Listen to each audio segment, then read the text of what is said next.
ఎవరు రాజీనామా చేయించమన్నారో వాళ్ళందరి మీద మేము స్టేషన్ ముందు కంప్లైంట్లు ఇవ్వండి.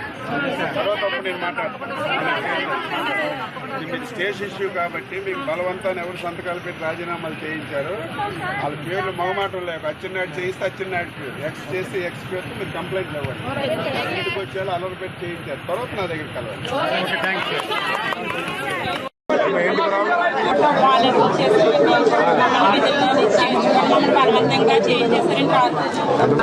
మరి మేము ఆ రోజు చెప్పాం కదా, ఇప్పుడు ఎవరు కూడా రాజీనామాలు చేయకండి, వీధి మీద పడకండి. జగన్మోహన్ రెడ్డి గారు 5 సంవత్సరాలు మీకు 5,000 రూపాయలు ఇచ్చి ఉపయోగించుకుని మీ జీవితాలు స్థిరపెట్టవలసిన వ్యక్తి రాజీనామాలు చేసి రోడ్డును పడేయమంటున్నారు.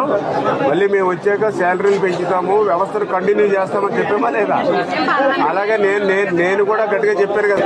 మరి మా మాటలు నమ్మాలి కదా మీరు. వాళ్ళు బలవంతం చేస్తే, వాడు బెదిరించి చేస్తే మీరు కూడా మాకు కంప్లైంట్ ఇవ్వాలి కదా. నేను కూడా చెప్పాను ఆ రోజు, ఎవరినైనా బెదిరిస్తే కంప్లైంట్ ఇవ్వండి అని చెప్పాను. మీరు ఎవరు ఇవ్వలేదు. మరి ఏం చేయాలి చూద్దాం. ఇంటింటికి వెళ్ళి వాలంటీర్ కనిపించింది నేను చెప్పాను. చెప్పినా కూడా మీరు ఎక్కడ కూడా కట్టలేదు. అది ఏం చేయాలో చూద్దాం. మరి అంటే మాట్లాడారు ఇల్లూరా మీరా? ఏదమ్మా ఏంటండి? ఏమైంది? మీరు రిజైన్ చేసిన మరి చేయకూడదు కదమ్మా. చాలా బలవంతం చేశారు. అదే ఎంత బలవంతం చేసినా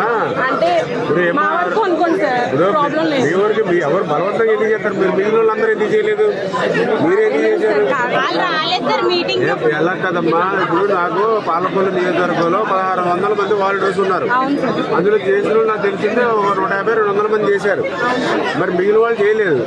మరి మీరేం చేశారు? ప్రతి ఇంటికాడ కూడా వాలంటీర్ కనిపించడం వల్ల చెప్పండి. మెసేజ్ ఇచ్చాం. ఇప్పుడు రాజీనామా చేసి వచ్చారు. ఇప్పుడు ఏం చెప్పాం మనం?